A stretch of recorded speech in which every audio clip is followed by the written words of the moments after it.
UK से Rwanda जाने वालों में एक पाकिस्तानी जोड़ा ऐसा शामिल है जिनका ताल्लुक गुजरांवाला से है। उस खातून ने कहा, मैं और मेरा हस्बैंड यहाँ पर विज़िट पे आए थे, हमने असाइलम कर दिया और अब हमें यूके की हुकूमत रवांडा भेज रही है। इसलिए हमें बड़ी उम्मीदें थी कि ऋषि सुनक जो कि यूके के वज़ीर-ए-आज़म हैं, उन्होंने उनका ताल्लुक भी गुजरांवाला से था, उनके यानी कि दादा गुजरांवाला में पैदा हुए थे।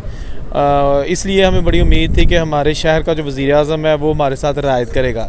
बहरहाल एक बचकाना सोच है, लेकिन उस खातून ने जो मुझे बताया, उसने यही कहा कि हम चाहते थे कि ऋषि सुनक जो है ना वो उसका जो बैकग्राउंड है ना वो पाकिस्तान इंडिया से है, और वो जो हम इंडियन पाकिस्तानी लोग हैं यहाँ पे हमारी फेवर करेंगे।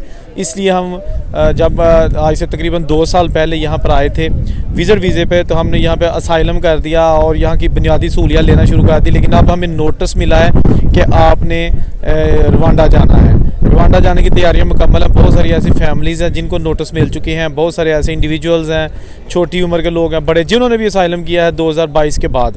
अच्छा, यहाँ ये बात भी आपको बता दूं कि जो लोग किश्तियों के ज़रिए आए थे, ना सिर्फ उनको बल्कि जो किसी भी तरीके से यूके आके जिन्होंने असाइलम अप्लाई किया था, वो सबको रवांडा भेजने का जो है ना वो पूरा प्लान है। सबको जो है ना वो रवांडा भेजा जाएगा।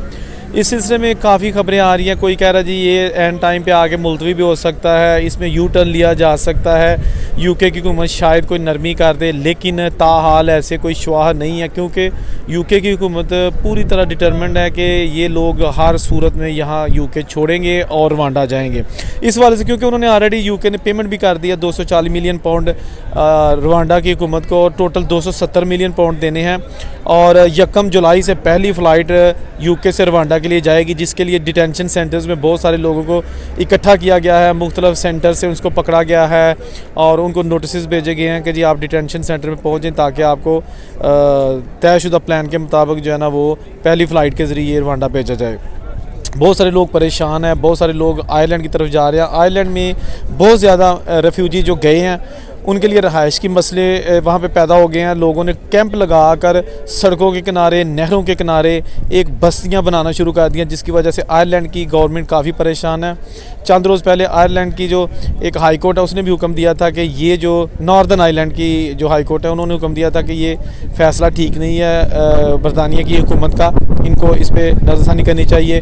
रवांडा सेफ़ कंट्री नहीं है रेफ्यूजीज़ के लिए, इनको यहाँ रख के ही इनके फ़ैसले जो है ना वो किए जाने चाहिए। इस वक्त जो मेजॉरिटी जो है ना वो यूके में जो इस फैसले से इफ़ेक्ट होगी उनमें पाकिस्तानी, इंडियन, बांग्लादेशी, ईरानी, इराकी और अफ़गानिस्तान के लोग ज़्यादा तादाद में शामिल हैं। ये वो लोग हैं जो किसी न किसी तरीके से यूके आए और उसके बाद फिर ये वापस नहीं गए। खा वो विज़िट पे आए जहाज़ के ज़रिए, वो भी वापस नहीं गए। बहुत सारे ऐसे स्टूडेंट्स हैं जिन्होंने फ़ीसों से बचने के लिए असाइलम कर दिया ताकि थोड़े बहुत पैसे मिलते रहें और सहूलियत मिलती रहें और स्कूल की फ़ीसें ना देनी पड़े, वो भी शामिल हैं। इसके साथ साथ जो इंग्लिश चैनल से आए हैं, फ्रांस से लोग किश्तियों के ज़रिए पहुँचे हैं यूके में, उनकी तादाद भी शामिल है। कुछ ऐसे लोग हैं जो ऑलरेडी वहाँ पे मौजूद हैं, उनके वीज़े रिजेक्ट हो चुके हैं, उनके असाइलम के केसेस रिजेक्ट हो चुके हैं,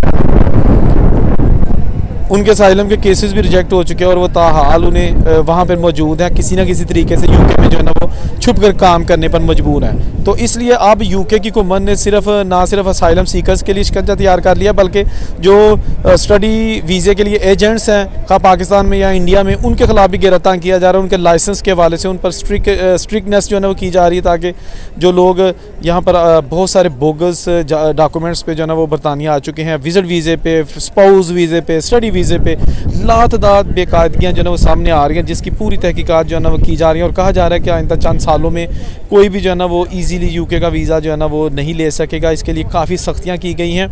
ये सिलसिला कब तक जारी रहता है, इस चैनल पे आप स्टे करना, आपको मज़ीद अपडेट्स यहाँ से मिलती रहेंगी। वीडियो अच्छी लगी है तो कमेंट करके बताइएगा। जिसने चैनल अभी सब्सक्राइब नहीं किया प्लीज़ चैनल सब्सक्राइब कर दें, क्योंकि आपको यहाँ पर सिर्फ जेन्युइन इन्फॉर्मेशन मिलती है। कोई लंबी चौड़ी वीडियो बना के व्यूज़ के लिए आपका वक्त नहीं ज़ाया किया जाता। जहाँ रहे खुश रहें। औरंगज़ेब को इजाज़त दीजिए। अल्लाह हाफ़िज़।